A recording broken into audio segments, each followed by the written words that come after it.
요한복음 19장 23절에서 27절입니다. 예수님이 십자가에 못 박히십니다.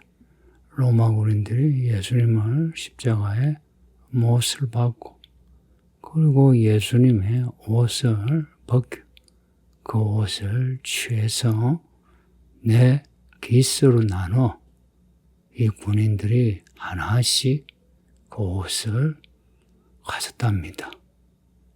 예수님의 옷을 네 개로 나눠서 가졌답니다.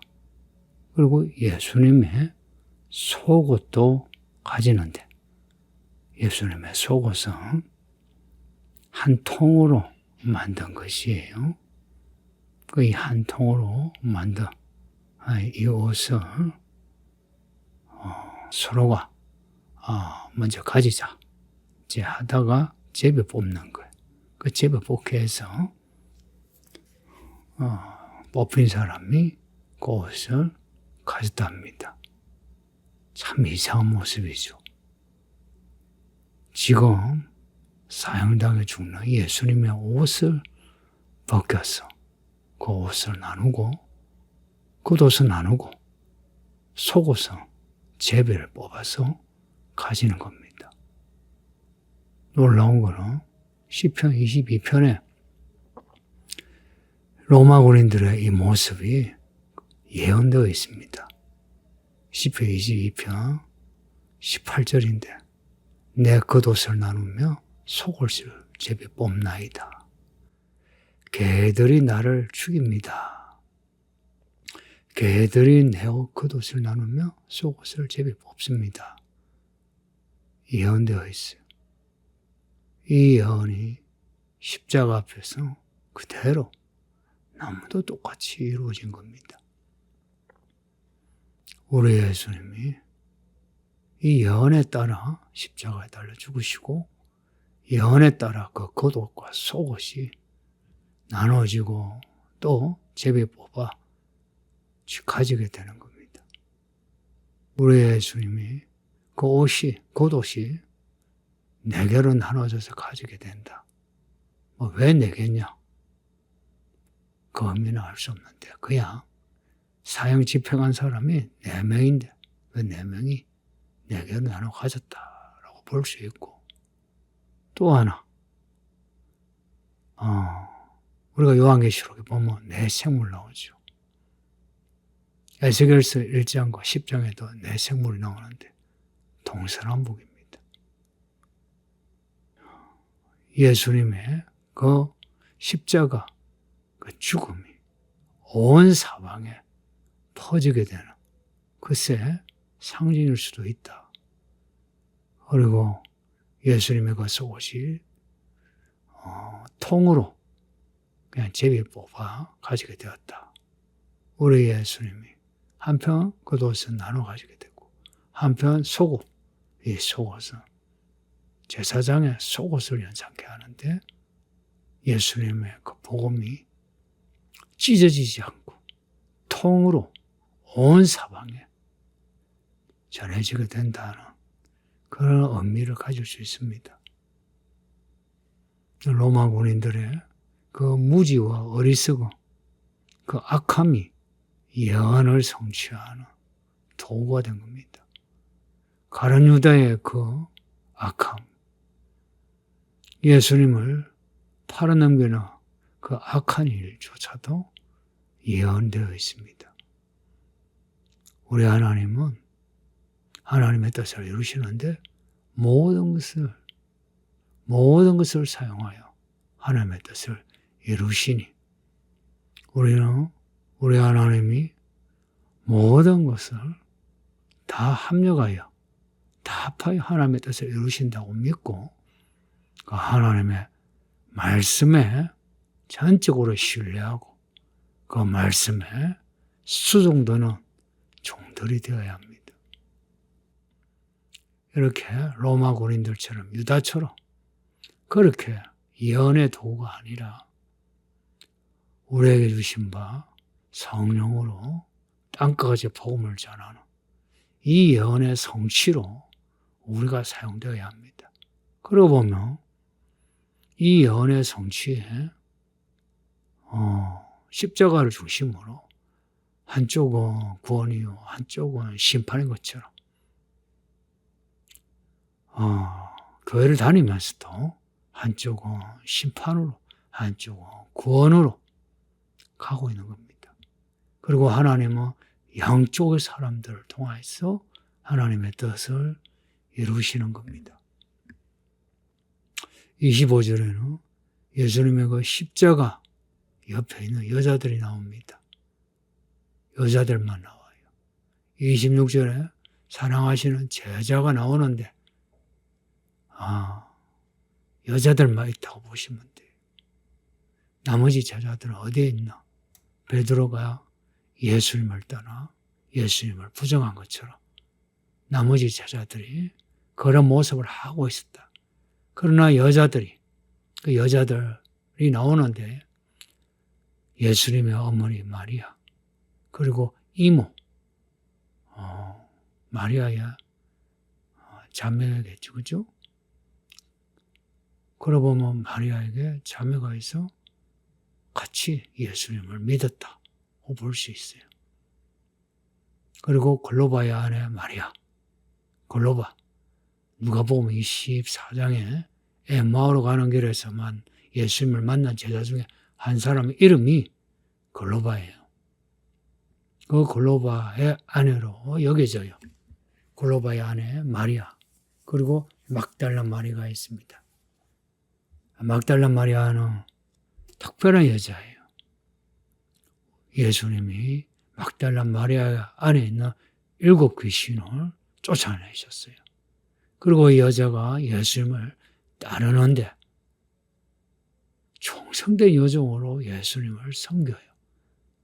뒤에 보면 부활하신 예수님을 처음 만난 여자가 막달라 마리아입니다. 25절에 나오는 이 여자들. 그래 보면 그때나 지금이나 여자들이 교회를 지키는 것 같지 않습니까? 남자들은 교회 직분은 맡아서 역할을 하지만 그러나 비상시에는 남자들은 안 보이고 여자들이 믿음을 지키는 모습이 나옵니다. 이게 여기서만 아니라 구약에서도 몇 번이나 반복이 됩니다. 사사기 때도 그랬고요. 룻기에 룻이 그렇기도 하고요. 이 교회도 우리 여자 성도들의 믿음이 좋죠. 기도하고 헌신하고 우리 남자들 여자들 할 거 없이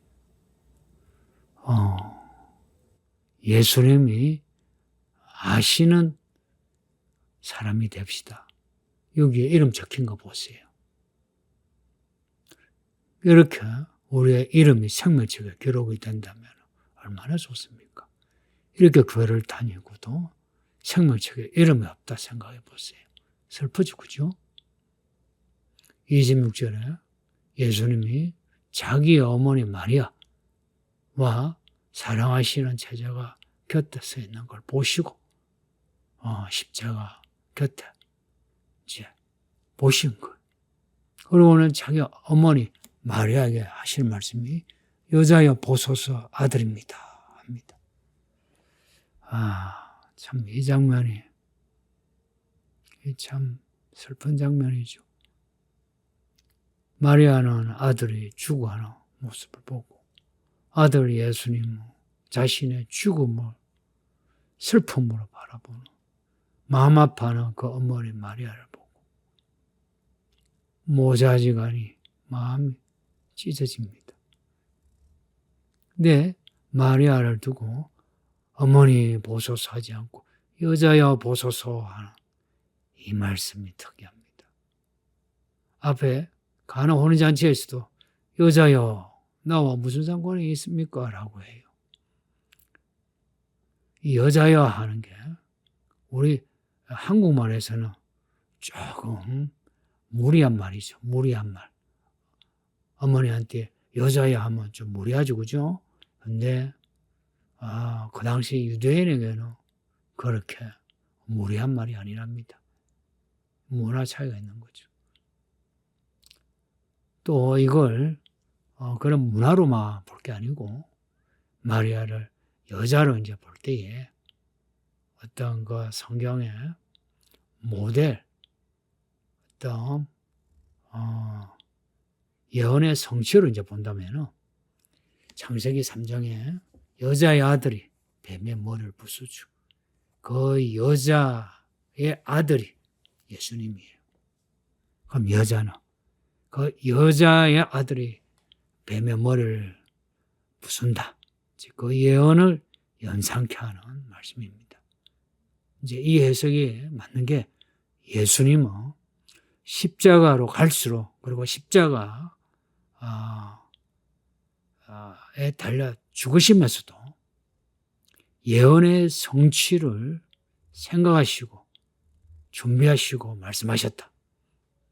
십자가 달려 죽으시면서도 예언의 성취를 염두에 두고 말씀하셨다는 겁니다. 정말 우리 예수님은 말씀의 종입니다. 우리도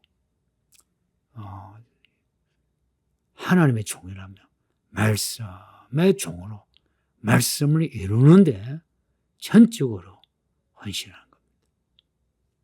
그런 사람 됩시다. 27절 보면 또 그 제자이다. 이 제자가 누군지는 알 수 없는데 보통은 요한복음을 기록한 요한으로, 사도 요한으로, 그 요한계시록을 기록한 요한입니다. 그 요한이라 이제 생각하는데 아닐 수도 있어요. 약간 그 제자애가 하시는 말씀이 보라 너희 어머니라. 이제 어머니라 그럽니다. 그러니까 예수님이 어머니 마리아를 무시한 게 아니고 정말 성경의 예언의 성취로서 여자여라고 하신 게 맞고요. 그리고 제자에게는 너희 어머니라.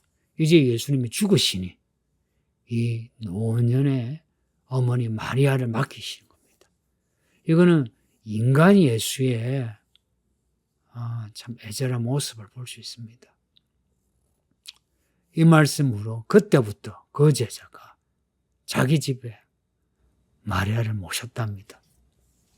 예수님도 어머니 마리아를 모셨고요. 그리고 그 어머니를 제자에게 부탁하셨다. 그래서 그 제자가 마리아와 늘 함께 다녔다 합니다. 승로원입니다. 예수님의 십자가, 예수님의 죽음이에요. 예수님의 죽음의 고통이에요. 사람이요, 죽음의 고통 속에 있으면 아무것도 생각나는 게 없어요. 어찌하든지 고통이 끝날 수만 있으면, 고통에서 벗어날 수만 있으면 하는 겁니다.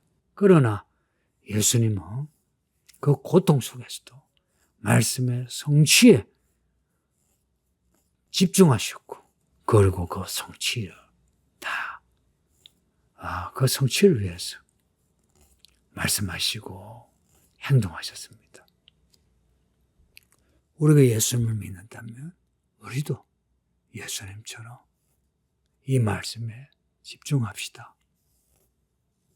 이 마지막 때에 대한 복음서의 서신서의 요한계시록의 말씀들을 보면 우리가 뭘 해야 하는지 그 일을 알 수 있고 어떤 방법으로 그 일을 해야 하는지도 그 길도 알 수 있고 최종 목적지가 어딘지도 알 수 있거든요. 부디 말씀을 읽고 듣고 지켜 행함으로 무엇을 해야 하는지 알 수 있고 그 일을 할 수 있는 능력을 가지고 끝까지 해낼 수 있는 인내로 복 있는 성도들이 되기를 예수 이름으로 축복합니다. 아버지 하나님 감사합니다. 우리 예수님이 십자가에 못 박혀 죽으시는 이야기를 읽었으니 우리의 믿음이 예수님의 십자가 안에서 믿음이 되어 예수님을 따라 죽으면 죽으리라 하고 끝까지 갈 수 있게 하소서. 우리가 약하고 악한 것을 아시오니 용서하시고 부디 이런 십자가 이 이야기를 잊어버리지 않고 기억하여 어떤 위기, 어떤 비상 상황에서도 이 말씀을 기억하여 끝까지 믿음을 지키는 하나님의 사람들이 다 되게 하소서. 예수님 이름으로 기도합니다. 아멘.